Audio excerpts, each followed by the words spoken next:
We have booster ignition and liftoff of Columbia, reaching new heights for women in X-ray astronomy. The main thing Chandra does is take these superb, sharp images.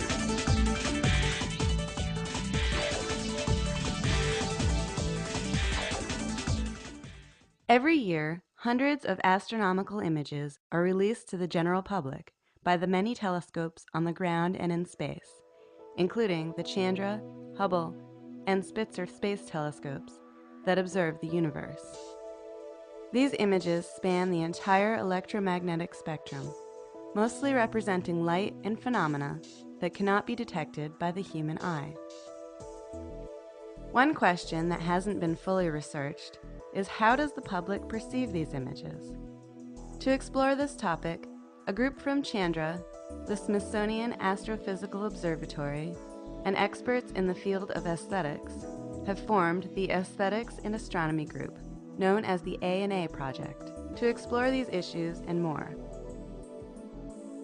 Aesthetics from a psychological perspective is the study of all things beautiful, whether art or not, and all things art, whether beautiful or not. Hi, I'm Lisa Smith. I'm a professor of education at the University of Otago in New Zealand. And joining me on this podcast is my husband and colleague, Professor Jeffrey Smith, who's also a professor of education at the University of Otago. We studied the psychology of aesthetics. For about 20 years, Lisa and I were the Office of Research and Evaluation at the Metropolitan Museum of Art in New York City.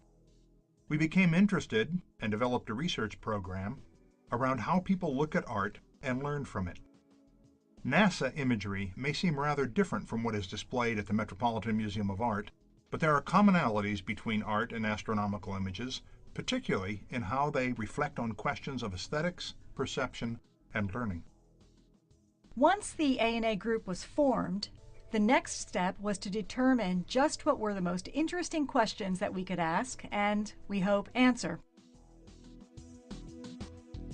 There was a real desire to study how people understood these science images and how they learned from the accompanying materials. The A&A team wanted to ask questions like, how do we learn from these images? How much do variations in presentation, such as color differences or the type of explanation, affect comprehension? And are there differences between experts and novices in terms of what they take away from the images? Designing the research for this study was rather involved. We took ideas from our research in museum settings and also from the literature on the psychology of aesthetics and research being conducted online, and tried to blend these together to look at astronomical imagery, which was particularly challenging for us because Lisa and I are not astrophysicists, so we don't speak the same language as they do in astrophysics. However, we learned from the other members of our group, and it's proved to be a good collaboration for us.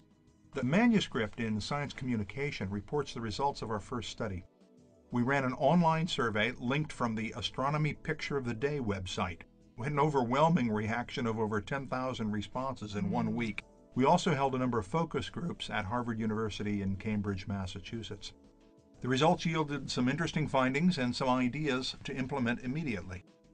Some of the major findings were that there's a tendency for novices to work from aesthetics to science, and a tendency for astrophysicists to work from science to aesthetics.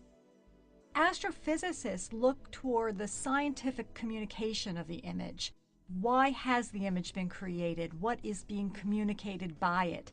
On the other hand, the novices are more oriented toward learning more about the image and about the science that underlies it. But both groups are interested in the issue of just what is being presented. And the novices wanted to learn how to look at the images the same way that the scientists.